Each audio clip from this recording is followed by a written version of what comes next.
আসসালামু আলাইকুম। আমার স্বপ্নের খামারটা আমি কীভাবে গড়ে তুলছি এটার গল্প আজকে আপনাদের সাথে বলবো। আমার নাম হচ্ছে আফরিন জাহান সিনহা। আমি সপ্তম শ্রেণীতে পড়ি। আমার বয়স হচ্ছে 13 বছর। আমি সাধারণত স্কুল ব্যাংকিংয়ে টাকা জমিয়ে আমি সাধারণত 70টা মুরগি নিয়ে খামারটা শুরু করছিলাম। আচ্ছা, আমার 70টা মুরগি থেকে 700 মুরগি হয়েছে।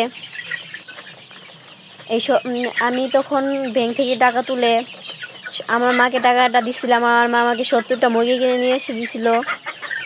তখন থেকে আমি মুরগি পালি। আজ আমার 700 মুরগি হয়েছে। আমার 70টা মুরগি থেকে ভালোই লাভ হয়েছিল।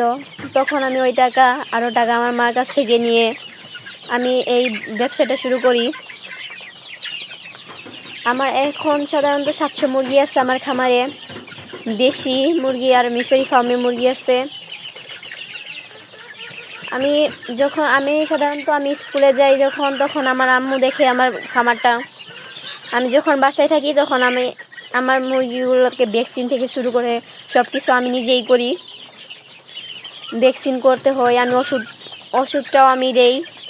আমার সাধারণত এই মুরগিকে আমি যখন বাসায় না থাকি তখন আমার মা আমাকে মুরগির খাবারটা দেয়।